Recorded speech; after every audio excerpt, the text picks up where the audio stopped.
Karoli T येथे पतीचा खून अनैतिक संबंधातून उघडकीस आले. थरारक प्रकरण. कवठेमहांकाळ तालुक्यातील करोली टी येथे अनैतिक संबंधांना अडथळा ठरणाऱ्या पतीचा पत्नीने प्रियकराच्या मदतीने खून केल्याची धक्कादायक घटना उघडकीस आली असून संपूर्ण परिसरात खळबळ उडाली आहे. पोलिसांच्या सतर्क तपासामुळे 28 मार्च रोजी घडलेले हे प्रकरण तब्बल 14 दिवसांनी प्रकाशात आले आहे. या प्रकरणी खून व पुरावा नष्ट केल्याप्रकरणी 4 जणांवर गुन्हा दाखल करण्यात आला असून सर्व संशयितांना पोलिसांनी ताब्यात घेतले आहे.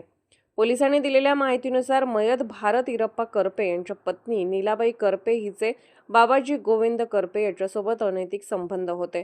या संबंधांना भारत करपे अडथळा ठरत असल्याने नीलाबाई व बाबाजी यांनी संगनमत करून त्यांचा काटा काढण्याचा कट रचला. योजनेनुसार भारत करपे यांना काठीने मारहाण करून त्याचा गळा आवळून खून करण्यात आला. त्यानंतर हा प्रकार आत्महत्येसारखा भासवण्यासाठी मृतदेह घरासमोरील खिडकीला ठिबकच्या पाईपच्या साहाय्याने गळफास घेतल्याच्या अवस्थेत लटकवण्यात आला.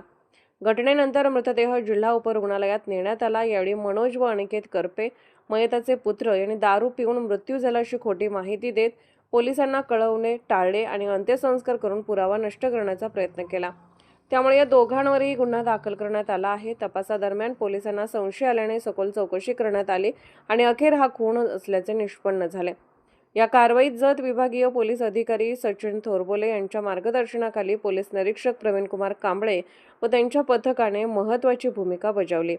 या घटनेमुळे कवठेमहांकाळ तालुक्यात मोठी खळबळ उडाली असून अधिक तपास कवठेमहांकाळ पोलीस करत आहेत.